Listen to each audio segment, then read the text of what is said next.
Kamala Harris leads Donald Trump in the national polls by 0.5% per Real Clear Politics' latest average. If the election were held today, that margin would almost certainly not be enough for her to win the 2024 presidential race. That's because the Electoral College map structurally favors the Republican Party by anywhere from 1 to 3 points. In this current environment, Democrats, in this case Kamala Harris, will likely need to win the national popular votes by at least 2 percentage points to have a shot at 270 electoral votes. Let's take a look then at the latest polls in the key battleground states that will ultimately decide who secures the Electoral College and thereby the presidency. On your screen right now is the battleground map. The states I've already marked in as solid blue or solid red are those deeply aligned with one party. They each back Trump or Joe Biden in 2020 by at least 8 percentage points, and every forecast out there has them at least a 90% chance or higher of voting this way. And so that leaves us with just 13 states now, plus the 2nd congressional districts in Nebraska and Maine, as potentially in play for either Vice President Harris or former President Trump. Now, the two candidates do hold a clear edge in most of these states, as you'll soon come to see, but they are all very likely to be decided by single-digit margin. And so should either candidate win in a landslide, they could theoretically flip either direction. Unfortunately, we do not yet have any polls between Harris and Trump in New Mexico. It did vote for Biden by 11 points in 2020, and since last going Republican in 2004, it's voted for Democrats by at least 5 points every cycle since. So it's going to be likely Democrat here in the absence of poll data. We also don't have a Harris versus Trump poll in Texas, Trump +6 in 2020. It had been trending left over the last 2 decades or so, but significant Republican gains among Hispanics in the Rio Grande Valley, here in South Texas, have completely halted Democrats' momentum. Trump led Biden by 8.6% based on 15 polls before Biden dropped out of the race per DDHQ in the Hill, and so we'll place it down as likely for Trump here. Finally, we're also missing polling data in both of our competitive congressional districts up here in Nebraska and Maine. Nebraska 02 is rapidly left trending, and Biden won it by 7 points in 2020, so we'll mark it down as leaning blue. While Maine 02 is more Republican friendly. It's very rural, and it did back Trump in 2016 and 2020 by comfortable margins, so it joins Texas as likely Republican here.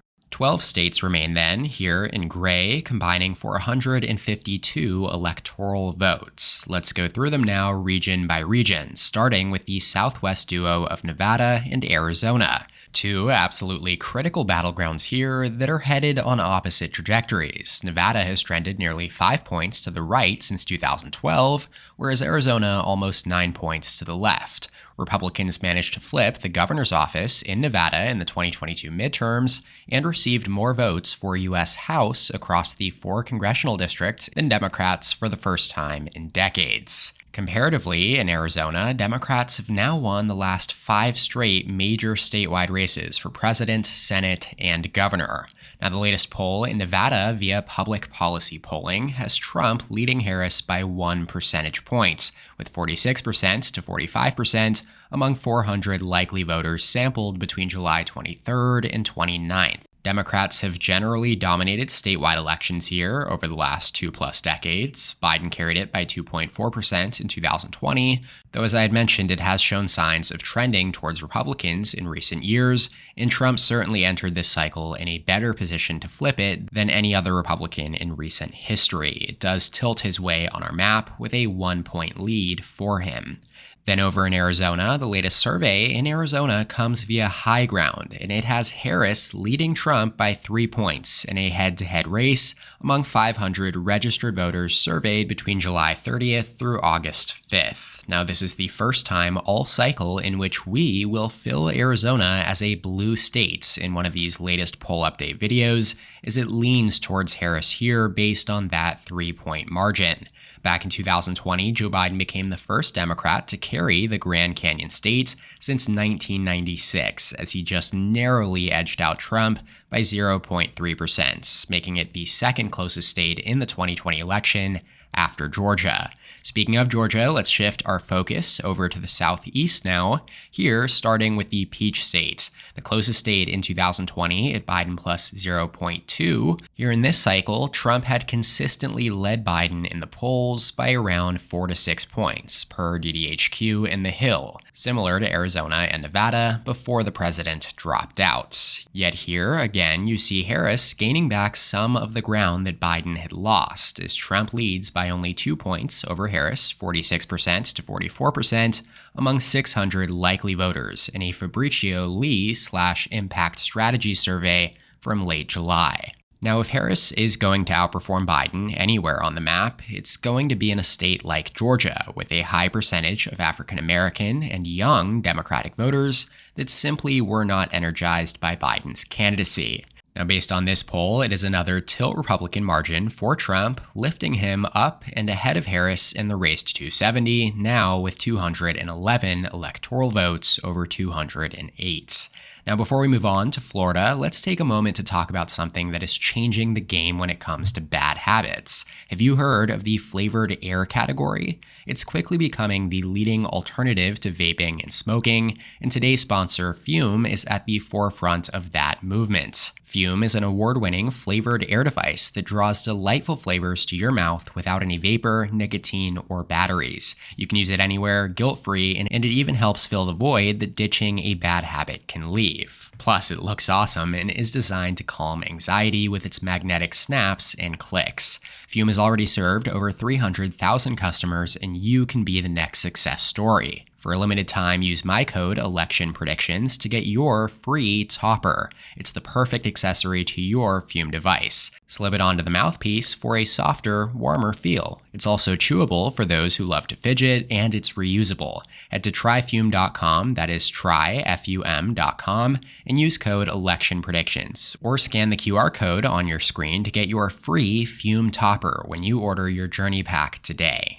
Alrighty, now in Florida, an electoral giant with 30 electoral votes, Florida was one of just 5 states in 2020 where Trump improved on his 2016 margin, as he carried it by 3.4%. It's only shifted further to the right since then as well, and the latest survey released by Redfield and Wilton Strategies here shows Trump up 6 points among 1,138 registered voters, 47% to 41%.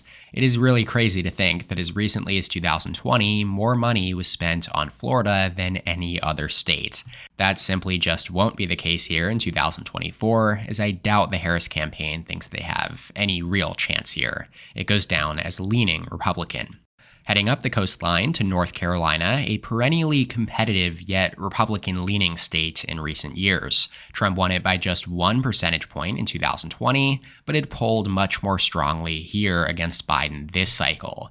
Now, back on our map, the latest poll from Signal Research, in consultation with the Carolina Journal, released this poll from August 4th through 5th that has Trump leading Harris by 3 points among 600 likely voters, 47% to 44%. Independent Robert F. Kennedy Jr. is pulling in 4% here in this poll. Now, his numbers have been tanking across the country over the last few weeks. Nevertheless, that is a lean margin for Trump here in North Carolina. The Tar Heel state is probably the closest thing to a must-win for Trump. If he were to lose North Carolina, his path to 270 and back into the White House becomes extremely unlikely. On the other side, it's probably the only semi-possible flip opportunity for Harris and the Democrats on this map. They're mostly going to be playing defense elsewhere. Closing out the southeast region now, let's head up to the Commonwealth of Virginia. 13 electoral votes here. They went to Biden by 10 points in 2020, as he became the first Democrat to carry Virginia by a double-digit margin since 1944. Long a reliably Republican state, then a swing state, it's now strongly Democratic-leaning. Trump had pulled within striking distance, or even ahead of Biden at times in Virginia this cycle, but kind of like Georgia and North Carolina, Harris's appeal as a candidate is most strongly suited to Virginia's demographic profile, at least as compared to the Rust Belt quartet that we'll get to up here shortly. The latest poll in Virginia has Harris up only 2 points, 46.7% to 44.5%, among 1,000 registered voters in this Emerson College sample. So 2.2% is the margin to be exact. That is a tilt blue margin for Harris. Alrighty, 6 states remain now in the Northeast and then across the upper Rust Belt. They combine for 60 electoral votes that will make or break each candidate's path to 270. Let's start with the upper Rust Belt quartet of Minnesota, Wisconsin, Michigan, and Pennsylvania. These 4 battlegrounds have voted for the same candidate as one another in almost every modern presidential election, voting blue in the 6 elections between 1992 and 2012, before Trump then managed to flip Wisconsin, Michigan, and Pennsylvania each by less than a point against Hillary Clinton in 2016. Clinton did manage to hold Minnesota by 1.5 points in that election, and then in 2020, Joe Biden returned the core Rust Belt trio back into the Democratic corner. He won Pennsylvania by 1.2%, Michigan by 2.8%, Wisconsin by 0.6%, and then Minnesota by a full 7 points. Back on our map, let's start in Minnesota here. Redfield and Wilton Strategies again released a survey last week that is Harris leading Trump by 5 points among 623 registered voters sampled between July 31st and August 3rd. Now, this would be a 2-point underperformance for Harris compared to Biden in 2020, though definitely an overperformance relative to how he was performing in the polls here in 2024, where Trump often polled within a point or 2. Here on our map, it gets marked down as leaning Democrat, adding 10 electoral votes to the Harris tally. Then over in Wisconsin, out of the core swing states this cycle, Biden's numbers were surprisingly the strongest here before he dropped out. I say surprisingly because Wisconsin is right trending, both fundamentally and demographically. It voted to the right of Michigan and Pennsylvania in 2016 and 2020, and is whiter, more rural, and has a lower proportion of college-educated residents as well, 3 demographic factors that do tend to favor the GOP.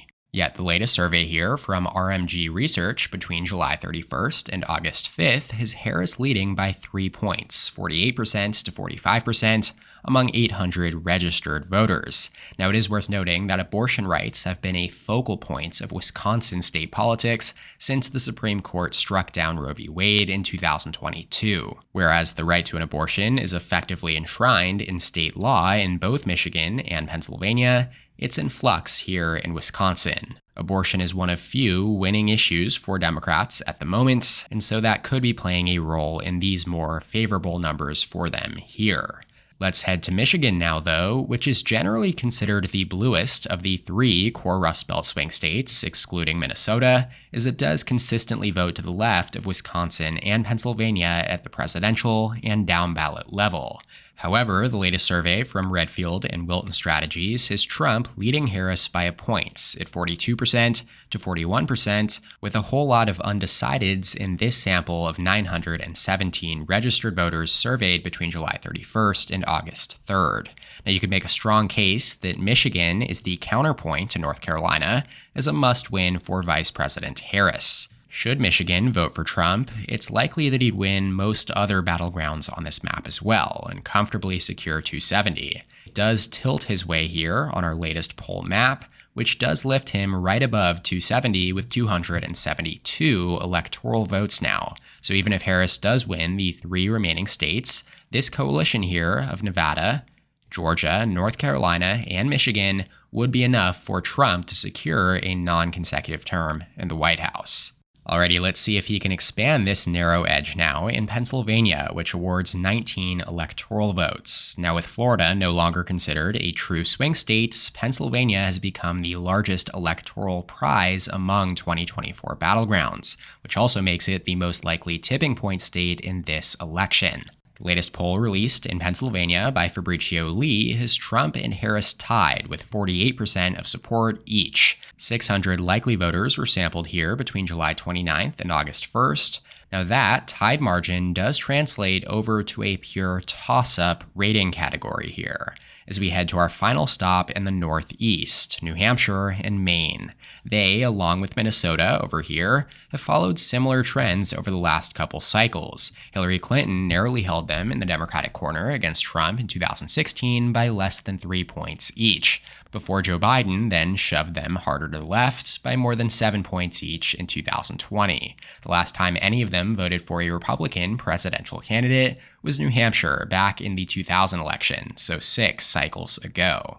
Now, the latest 2024 survey in Maine via Pine Street polling has Harris leading Trump by 8 points, with 48% to 40% among almost 1,500 likely voters sampled between July 23rd and 25th. RFK Jr. is at 4% here. It's especially worth monitoring his vote share here, as Maine will utilize ranked choice voting in November if neither Harris or Trump hit 50%.